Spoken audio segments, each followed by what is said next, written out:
You need to change your perspective. You need to change your thinking. And you need to begin to look for access for what you can give. When you meet a person, don't be thinking, what can this person do for me? Be thinking, what can I do for this person? Again, it is true of employment doors. When you go apply for a job, don't apply because you need a salary. Don't apply because you need a job. Apply with the understanding, I have some skills that they need in this company, and my joining them will enrich the company. It's true of friendship doors. If you make friends with someone for what they can do for you, you will mess up that friendship very, very quickly. It's true of relationship doors. Don't enter into relationship with a person of the opposite sex just to take from them. Be a giver. It's true of sales doors. Salespeople who try to take advantage of their customers will lose those customers very quickly. It's true of business doors. Don't always be thinking of access in terms of what you can get out of it. The best way to create access for yourself is to preserve it is to come as a giver, not a taker. Access is always granted to givers, and access is most times denied takers. Now, the second way to gain access through a door is if you have a key. If you have what? A key.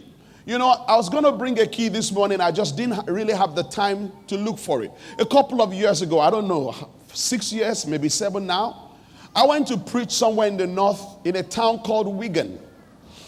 And in that town, I stayed in the home of a couple. Ladies and gentlemen, this home used to be half of a castle. Their home. The other half of the castle is now a hotel. That shows you how big this home is. I mean, the place is palatial. It's just massive. And after I had finished preaching, the gentleman called me and said, Tayo, I'd like to give you a key to our home. And he handed me a key. He said, this is the key to our front door. He said, anytime you are in this area, you don't need to call ahead of time. You don't need to send any notice. This is your home. You can come in here anytime. And he took me to a room and said, this will be your room. If there's another guest there, we'll find you another room. But anytime you like, you can come into this house. I have the key to a castle. So sometimes you can get in even if nobody opens the door for you because you have the key. Now, the key to most doors is spelled in 2 letters. I-N, in. I-N. Say in is the way in. What does I-N stand for? I stands for interests. N stands for needs. If you want to get a person's attention, if you want to gain access to a person, find out their interests and their needs. Do you know why I received the key to that castle? In the weekend that I was there, my ministry met some needs in that family. And the very last message I preached one of my messages about releasing your creativity. At the end of the message, the gentleman walked up to me and said, did you know I was an inventor? And in that message, I was talking about inventions. I connected with his interests. Are you following me, ladies and gentlemen? If you want to become friends with a person, seek to share their interests and seek to meet their needs. If you want to gain access for sharing the gospel with someone, find out how you can connect with their interests and find out how you can meet their needs. When you're preparing to go for a job interview, find out the interests of your company. What's the vision of that company? What are they looking forward to? Find out the needs of the company. Go on their website. Do your research. Not just the company, even the interview panel. Call a few days ahead and find out who will be interviewing you. Then Google them. Find out what their interests are. Now listen, you cannot become manipulative about this, but you can use it to your benefit. For instance, is it possible that you genuinely share an interest with one or more members of the panel? Maybe they like golfing and you like golfing. Or they like whitewater rafting and you like whitewater rafting. Or maybe they like some kind of leisure and you like the same leisure. Or your kids go to the same school. Who knows? But interest will open a door for you. Needs will open a door for you. Are you hearing me today? Let me tell you a story, and this is a true story. One of my friends shared this with me. A guy worked with a company for many years, did very well, and decided it was time to move on. And so he had two bosses that he reported to. And so at his send-off due, one of the bosses said to him, he said, Joseph, one of the things I'm really going to miss about you is that when you're gone, I won't have anyone to chat with who supports Arsenal like you and I do. And then the other boss got up and said, Joseph doesn't support Arsenal, he supports Manchester United. Because what the guy did was found out which club each of his bosses supported. And so when he went to the one boss, he said, Man U forever. He went to the other boss and said, Arsenal. Now, that is manipulative. That is duplicitous. But you get the point, ladies and gentlemen. Connect with the interests of people. You know, a lot of people enter into a relationship wanting to get the other person interested in them. No. That's not how to get a person's attention. You begin to show interest in people. Listen closely to me today. How many of you have tried to preach to someone of another religion? Now, it can be difficult, right? Let me tell you the way to break down the barrier. First, tell them to tell you about their faith. Tell them, and be serious, be genuine about this. I want to learn everything possible about your faith. You know what happens the moment you do that? All the barriers come crashing down. And if they truly share with you about their faith and you listen attentively, the next thing that happens is they now have an obligation to listen about your faith. I'm telling you the truth. I remember I bumped into a guy in a store in India and I said to him, tell me about Hinduism. And he stood there and told me he didn't really know much about it.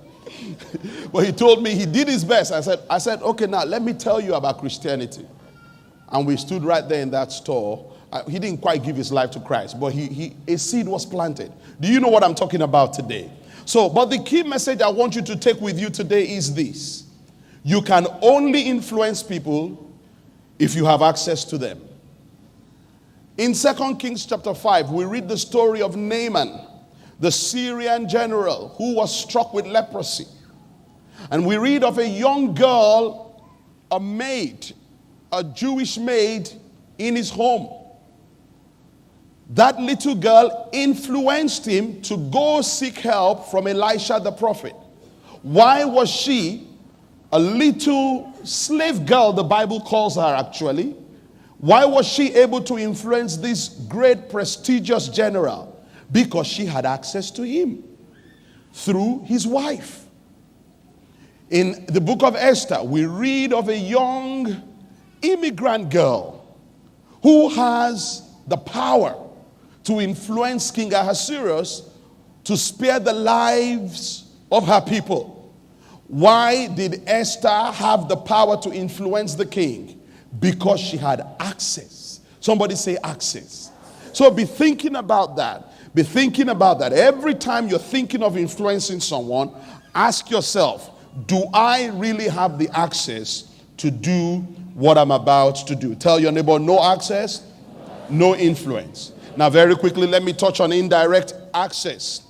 You know, you do not have to have direct physical contact with the person before you have access to them. The power of today's technology means that you can have access to people who are thousands and thousands of miles away, and consequently, you can influence them. When I stand on this pulpit on a Sunday morning to preach, or any other time, I am directly having access to the people in this room. But ultimately, I have indirect access to multiplied hundreds of thousands, probably millions around the world. As a matter of fact, at the last tally, all our TV broadcasts around the world reach every week 100 120 million people. 120 million. Just yesterday, we bumped into someone who walked up to me and said, I know you because I've seen you on God channel. I've seen you when I go to other countries. You keep me awake every night, he said. In the past week, we received a phone call from Libya. Ladies and gentlemen, from Libya. And the guy said, I want to buy this series, and I want to buy that series, and I want to buy that one, and I want to buy the other one, and I want to buy the one he's preaching now. Access, indirect access through the technology of media. Are you hearing me today? Are you hearing me today? And perhaps one of the most powerful tools of influence in our world today is the television. Listen closely to me. Don't underestimate the power of television. Many of us dress the way we dress. Many of us use the products we do because of television. As a matter of fact, hear this. A couple of years ago, a study was carried out, and it revealed that for every hour of television you watch per week, you spend 175 pounds more per year for every hour of television. And so, if you watch 6 hours of television a week, and most people watch way more than that, 6 hours a week, that means this year you are going to spend an extra 1,050 pounds just because of what you saw on television, and you will never make the connection. Someone was interviewed. He went to the bread section and he picked Wonder Bread in America. And they said to him, why did you pick Wonder Bread? Did you pick it because of the TV commercial? He said, no, that's silly. They said, okay, why did you pick it? He said, because it makes you strong in 12 different ways. You got it, you got it, you got it. An actor on a sitcom once took off his shirt to reveal his bare chest. He wasn't wearing a vest or a singlet underneath. The very next day, the sales of singlets and vests plummeted. The next day. A few years ago, a movie was released called Coma. In this movie, hospital patients were being murdered so that their organs could be harvested and sold. The following year, in American hospitals, organ donations dropped by 60%. In Brazil, for many years, the government has been trying to encourage family planning with no success because Brazilians believe in having large families, 10 children, etc. Then all of a sudden, the government noticed that there was a sharp drop in birth rate, and they didn't understand why. After a thorough investigation, they discovered that the drop in birth rate was coincided with the launch of several soap operas on television, what they call in Brazil telenovelas. The one thing that all these telenovelas had in common was that they portrayed small nuclear families that were successful and happy. So what the government could not do in decades, television accomplished in 1 quarter. A top executive of MTV was being interviewed by a group of sociology students. They were the students of Dr. Tony Campolo. Some of you would have heard that name. One of the students asked the executive how much influence the MTV network had on teenagers. The executive answered, "We don't influence teenagers, we own them." What's the point I'm making with all these examples? Television is an extremely powerful medium of influence. So listen, why did I tell you that? I want you to go away from here determined that you will not be on the receiving end of TV influence, you will be on the giving end. You will not be the one being influenced, you will be the influencer. Now, how will that happen? Some of you here will work in media. Some of you here will own TV stations. But don't wait till that time. Right now, you can influence the output on TV. If you don't like something on TV, write to the station that put it there You might say to yourself, they wouldn't listen to me. They will ignore my letter. You don't know. Maybe your letter will be the final one. The 100,001st letter that will make the difference.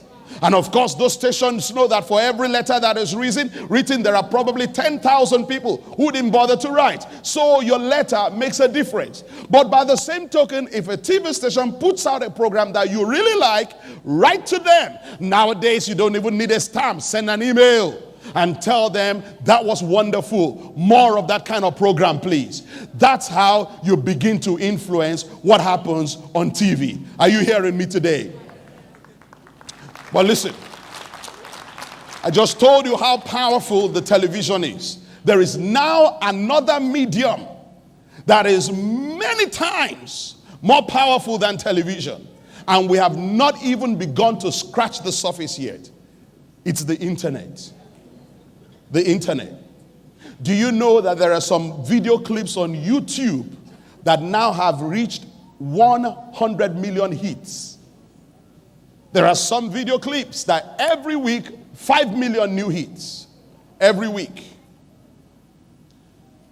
I went on Wikipedia a few days ago. And let me tell you what I came up with. And I'm saying this especially for you young people. How many young people in the house this morning? Okay, those are not my young people.